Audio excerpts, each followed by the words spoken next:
So I guess that takes us into the new news. We've got a Riot Games client coming soon. So it's not a League client, but it will be similar to like Battle.net, where you can you open one program and you'll be able to launch all of the Riot games from that. Yeah, it looks really clean. I'm yeah, not sure it if you've looks- seen like yeah, some video looks of it and sick. stuff. It looks insane. I hope that it means that TFT is getting its own thing. I'm one of those people who doesn't mind TFT being the same client, but like I wouldn't Yeah. mind it being its own separate thing as well. Like I feel like it'd be fine. I think it's weird that like TFT is the only one that isn't its own thing. Yeah. Because, like, obviously it was I think it's first. because that wasn't a planned like development thing. That was a response to Dota Auto Chess. And Yeah, like, holy yeah. shit, we can capitalize on this super hard. From my like minimum understanding from like just reading shit, like Reddit comments and not official things, is they use all of the models from League of Legends in TFT though. So like they need those files interesting. anyways. Okay. So like, if it was its own thing, you'd have to re-download all the things, unless potentially maybe with this new client, like it'll pull stuff from the other folders and shit. Who Gotcha. knows? Yeah, I have was no idea gonna how that say stuff works. I mean, they could definitely pull from like a joint asset library, or in that client, just say like, if it's installed, like you can get these files from the other one. I don't know if they would do that with like updates.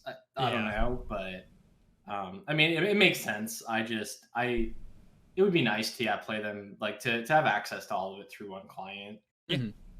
Awesome. And I think that'll also help with their attempt to like put all of that together on like the social side, because like personally, when I log into League of Legends and it shows that my friend is on playing Valorant, I get upset because I'm like, I don't care if they're playing Valorant. I want them to show up they're playing League. Yeah. Or like I'll see like Nick is playing TFT, not TFT, fucking Legends of Runeterra. And I'm like, oh cool, Nick's playing solo queue. No, he's Legends of Runeterra. Yeah, so that Stop will lying. that will roll out, starting its rollout as of like 2 days ago, but it will be fully rolled out to every client by October 4th. So. Hell yeah. It's cool. Yeah. Awesome. And then they've come out with a devlog about tackling AFKs. This is interesting to me. Okay. Yeah, so I read through this. I talked to Kennedy a fair bit about it as well, because I think Riot's really good at identifying problems with their stuff, right? A huge problem right now is that tons of people AFK, tons of people leave games, tons of people Q dodge, all these things, right? So they've implemented like Q lockouts and more things to disincentivize people from dodging. So there's a big issue right now in the game with people who just AFK. There's accounts that just mass AFK to like drop ELO, right? You'll have accounts that like are 0-300 in ranked, because then they sell these accounts to like people who want to play on IRD accounts and stuff, right? So their solution is implementing, if you AFK multiple games in a row, there's different queue lockouts, right? So like you have the classic, you have to queue 5 minutes before you can actually start queuing. You have to queue 10 minutes before you can actually start queuing, yada, yada, yada. But they have new tiers after the 4th, 5th, 6th, and 7th AFK in a row, or AFK tier in a row, where you have queue lockout. So if you AFK to the point where you're tier 4 AFK lockout, then you literally can't queue for 1 day. Or when you're tier 5, you can't queue for 3 days. Or when you're tier 6, you can't queue for 7 days. Or when you're tier 7, you can't queue for 14 days. So once again, I think this is great, right? Like this is a good step in the right direction. They're identifying an issue. My only issue is that why at tier 7 is it not just a ban? Right? Yeah, I don't know. AFKs 7 games in a row, or however many to get to tier 7 of like AFKing. Yeah. Why isn't that a ban? And like, if it actually isn't a bot, which I mean, they're really trying to curb bots is like the biggest thing. That person can write an email, be like, "Hey, this is the reason." You can choose if you want to unban them. Or another issue with this is, why isn't the 1 day queue lockout earlier? If someone AFKs, which I'm assuming it's like you have to at least probably AFK 3 games in a row to hit tier 3, would be my guess. But you AFK 3 games in a row, why aren't you already locked out of a queue? After you AFK game 2 in a row, why isn't it already locking you out of queue? Why are you allowed to queue for game 3? You know what I mean? Like, I have issues like that, where it's like, it feels like they're the right solutions. It just feels like they're done very gently, very timidly, I guess. Like, it feels like you could go harder with these. Like, if someone AFKs 2 games in a row, lock them out for a day or 3 days. Like, they're obviously ruining games, whether intentionally or not intentionally. Or if they AFK to the point where they have a they had a 1 day lockout, a 3 day lockout, a 7 day lockout. Why not at that point when they AFK their next game, ban the account? You know what I mean? It feels like it feels like a very like slap on the wrist answer to this. Which don't get me wrong, this is a solution, but like it's just a very light solution.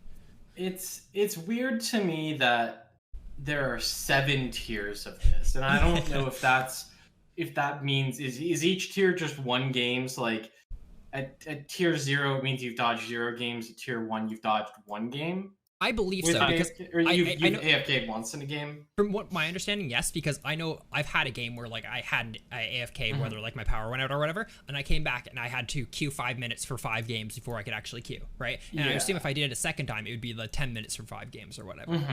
So I would assume it's that, and they also mentioned that the only way to lower your penalty is to play games without AFKing. So I would assume it's like you go up and down based on games that you AFK and don't AFK. Yeah, so I imagine, right. Like if you AFK'd in 2 games, let's say in a day, you're down to tier 2, and like maybe you have to play 20 games without an AFK before it brings you back up to 0 or something. I'm sure they talk about it more in details here, but I don't know, man. 7 AFKs like is a lot.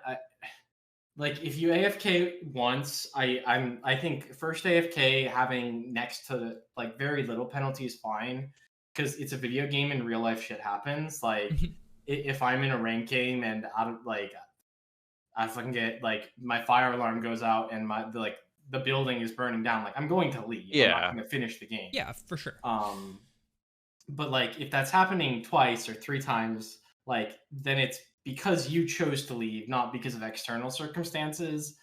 And I would want to see the punishment go up a little bit in the lockout more. Yeah, but honestly, it's a start.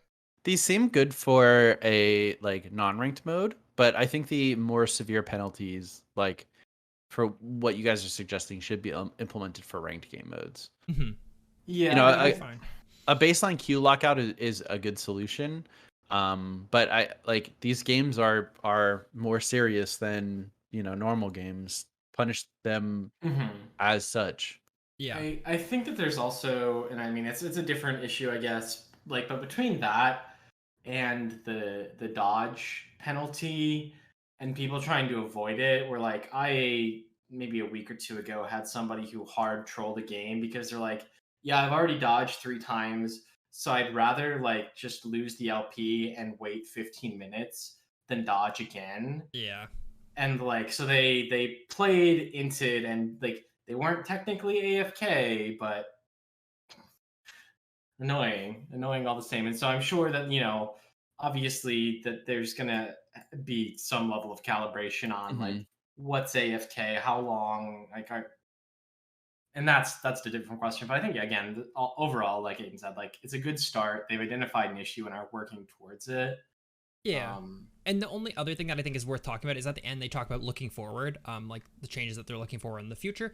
One of the things is not enough ability to come back from behind. So I understand this, but I also I think it's a slippery slope, right? Like I do think it's annoying that if someone has like a micro DC where they're DC'd for like a minute and a half, that can lose you a game, like just for like being DC'd for like a minute and a half or like 2 minutes, right?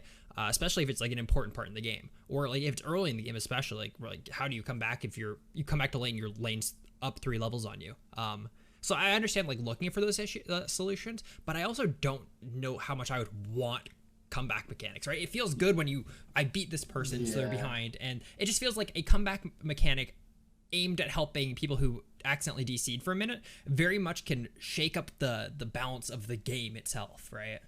I think or Nick, go ahead. I was just gonna say, it seems really weird to like, do we want someone who leaves the game for that long to have mechanics in place that allow them to win?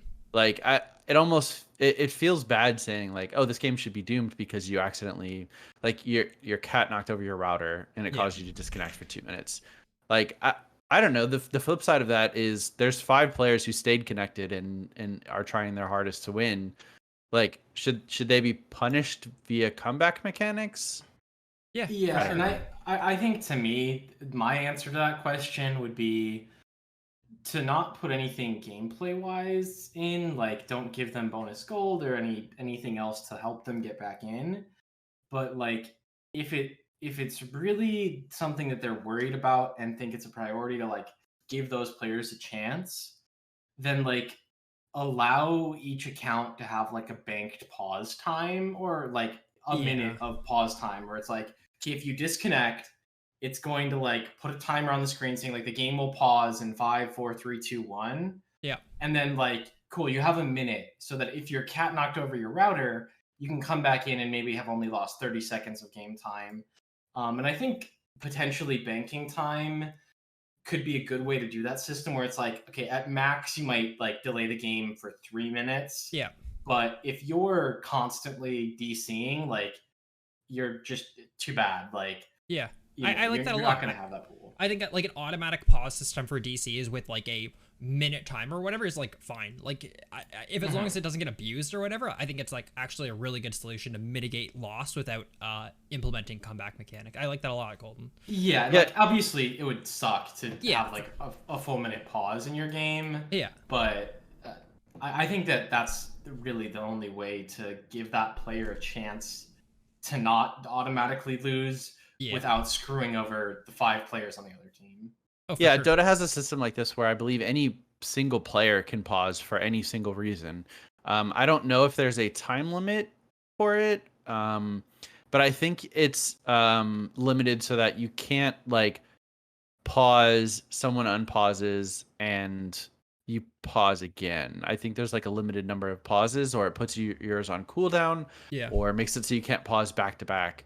And honestly, like it's been abused a couple times as like flame for like, hey, I'm about to kill you. Like, do you have anything to say? But I it doesn't get abused. Like, okay, I'm just gonna hard grief in the games that I've played, and I've played 400 hours at this point. It's not been like I'm gonna pause the game to ruin the game for these people. Yeah, like even if it starts getting abused, lock it behind. Someone has to be DC'd before you can pause. Like I just think there's good solutions like that.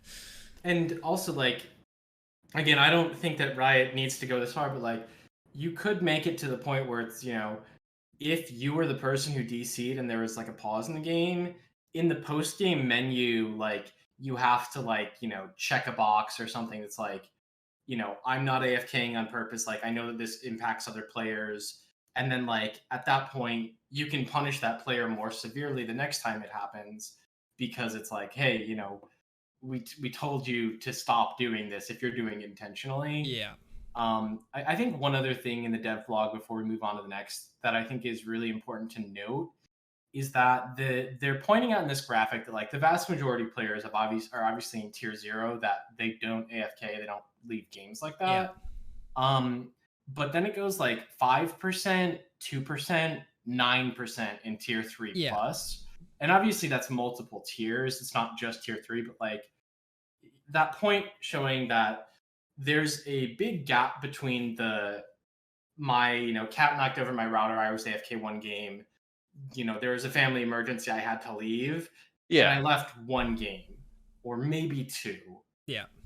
That's not the players this is for, and that's not how the system is built, where it's like there is a significant number of players, 10% of players are in, tier 3 plus. Yeah. And that's problematic, because the botting ecosystem is fucking crazy, and they're like slowly working at fixing that. And like I think it won't affect most people. Like a lot of people like are worried, like what if my internet disconnects? Well, first of all, if your internet disconnects, like it won't. First of all, you're not, as long as you're not queuing up for multiple games that your internet disconnects. That's one thing. Second of all, you are ruining the game for 9 other players, so like you also have to consider that, man. As much as like it sucks to lose a game because your internet goes out. But even it's like, okay, your internet screws up, cool. Like, okay, you've left one, you play a second, and it happens again. At that point, you should stop. Yeah. But like you're still in tier 2, and again, this is built on the notion that these tier 3 and 4 and 5 players are really where the problem is. Yeah. And the fact that it's 10% of the league community, I think to me is crazy high. Because like that's one of, to me, like the most frustrating things to deal with. Like you get toxic players all the fucking time. and sometimes they're good and sometimes they're dog shit, but like I don't mind a toxic player who's just like, average player nearly as much as someone who's just DCs. Like, yeah, I mean, at least I get to play the game and I can mute them and not interact with them. Yeah. Yeah, I agree. I think this is like good for like overall, and I hope to see more stuff like this come. It's great. Yeah. Oh god, do you see the competitive team design lead's name? I did, yeah. Barack Probama. Oh Yeah. my.